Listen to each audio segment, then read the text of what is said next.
Happy Monday. Went to my doctor's appointment today for my broken tendon, and 30 more days in a splint. So every day I take my homemade splint off and re-wrap it. So 30 more days of training my finger to be straight. Anyways, we're gonna go do a new yard today around the corner. So I've done videos in the past where we talk about like my marketing strategies and how I grow my business. So people always ask me, what's the best way to grow your business? I've done Vistaprint videos, like showing you guys how to go on Vistaprint.com and make yard signs, make door magnets, make business cards, make magnet business cards, things like that. Well, I use the magnet business cards, and I'll just go and I'll drop them on a mailbox, or my latest technique is I walk down the sidewalk of these neighborhoods like this, and I just put the magnet right on the back of the mailbox post, and it sticks to every mailbox post because all these HOAs have black mailbox posts, painted, metal. So you just walk down the sidewalk and just stick the magnet right on the metal. And I tell people, for every 100 cards you put out, you might get a call. And it might not be immediate, but they're the magnets. And the magnets are going to get put on the refrigerators and stuff like that. And it's going to hold their kids and grandkids' pictures and arts and crafts and stuff like that. So last week, I did that one job that was in the rain. I'll link to that up here. I got that job from a door magnet, business card magnet. And the guy called me and he said, hey, I got one of your magnets on my refrigerator. I don't remember where I got it from, but I need your services. And so that's how I got that. So magnets get saved, flyers get thrown out, business cards get lost, but those magnets get saved. For about 200 bucks, so you're going to spend, I think, like 40 bucks on them or something like that, or for 200 of them. So, or maybe it's 500 of them. Maybe it's 500 for like 40 or 50 bucks. You got to check Vistaprint.com. So I got that one in that neighborhood, but I recently did the business card magnet thingy trick in my neighborhood because, of course, route discipline, route density, you want all your work to be a stone throw from your front door or from your gas station or from your supply shed, your shop, wherever your equipment is. You don't want to be driving 20, 30 miles a day. You want to get $40, $50 yards done all within a stone throw of where you start and end, because you don't make money sitting in your pickup truck. You make money behind your mower. So get behind your mower ASAP and do as many yards as you can right close to each other. So I put business cards out in my neighborhood again this year in 2 separate days. I did half one day and I did half like the next 2 weekends later or something like that. I did the other half, and I've since picked up now 2. We did that lawn. It's coming due again. We did that yard, and that's my account now, right across the street. With all my equipment right here and them seeing me daily, they called the magnet. They didn't come over and knock on my door and say, hey, how much do you charge? They called the magnet. I'm like, I'm your neighbor. And they're like, oh, okay, well, we saw it. We didn't know because you work, and so it's like, yeah, this is what I do also. So I picked them up. We already cleaned them up once off camera, but we're going to start filming.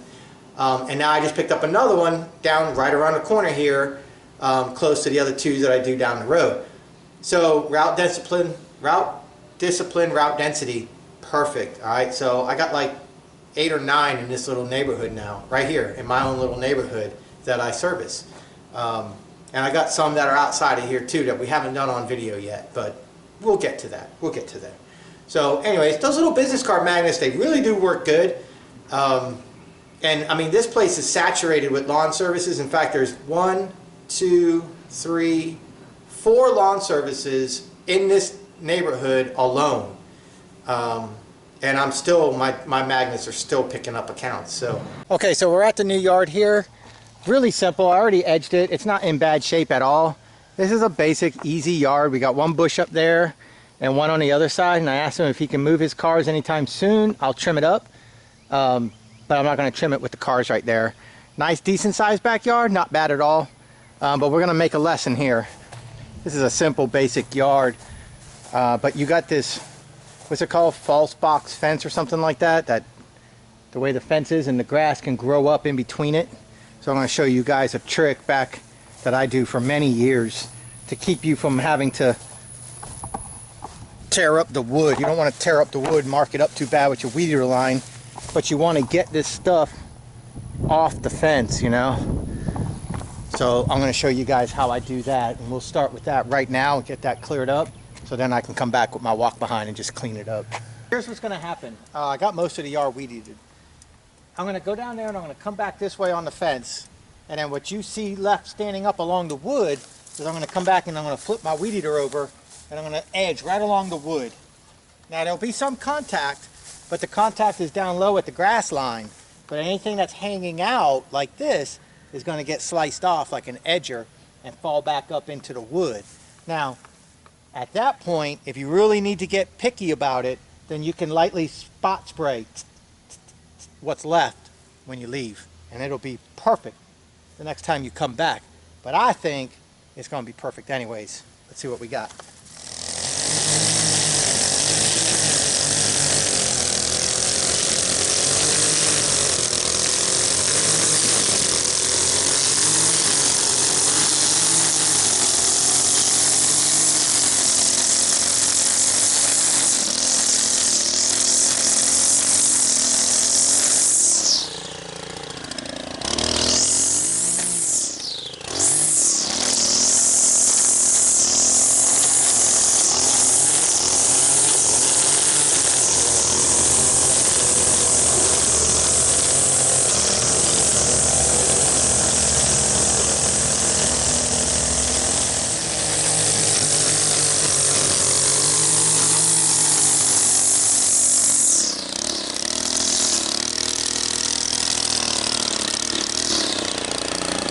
The alternative would be this.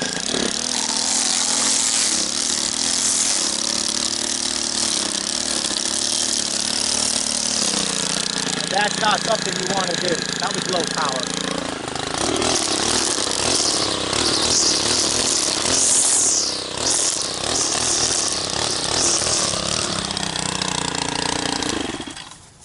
Now you got a nice clean fence line, and I didn't beat the shit out of the wood.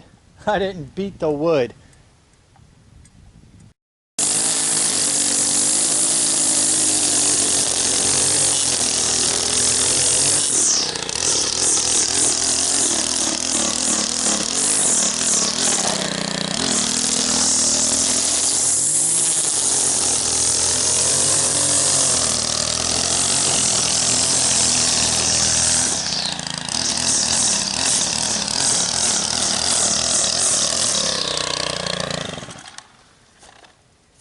Pretty simple, huh? So next time you come up to the, is it called box fence or false box, open box, something like that? I don't know what it's called, but when you come up to a fence like that and you got that issue going on and you're like, oh, it kills me. Somebody actually just recently commented that they hate these fences. If you do it like that, too easy. Remember I did a video on my the back of my trailer, the sign? I think we went through the whole trailer. I did a trailer setup, and I talked about how to make a sign for the back of your trailer. And I always say, business cards, yard signs, lettering on your truck or trailer, whatever you do, get over the ego of your name and big, taking up all the space. Nobody cares who you are. What they care about is the noise they hear. So they come out and they go, huh, what am I hearing? And they see you, and they see your setup, and they see what you do. It says it. Lawn care, pressure washing, aeration, pest control, whatever. They see what you do, about how much you charge, and how to contact them. That's it. That's all that matters. If you want to put your little name somewhere in there, that's great. Who cares? Nobody cares. Your name's not going to make them call you or not call you. Your multicolored bubble letters that they can't read isn't going to get them to call you or not call you. Big, bold letters. What you do, what you charge, sweats in my eyes, sorry, and how to contact you.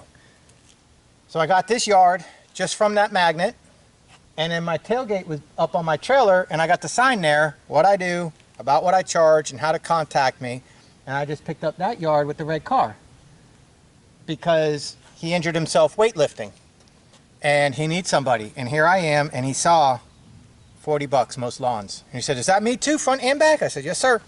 They're like, oh, that's a good price. I said, well, I live right here. I don't have to charge you $50. I live right there. Route density, route discipline, give them a fair price. You don't have to pay for advertising. You don't have to worry about nothing. You don't have to drive anywhere. I told them, give me a call. We'll get you in this week, but not today because my son's got an appointment later. So what you do, what you charge, how to contact you. That's it, okay? If I had anything else on my trailer and I didn't have the price, he would have gone to maybe one of the other 3 lawn service companies that live here. 2 of them right here on this street alone.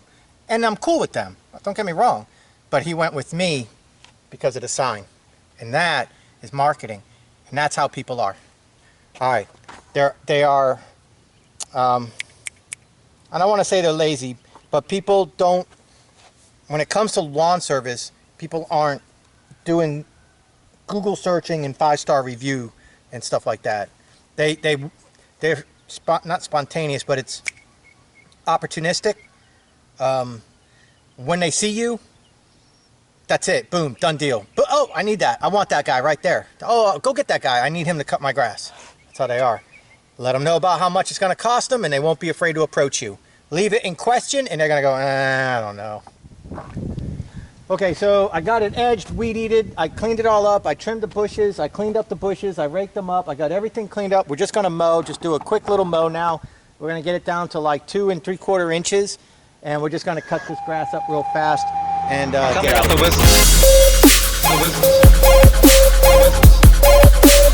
The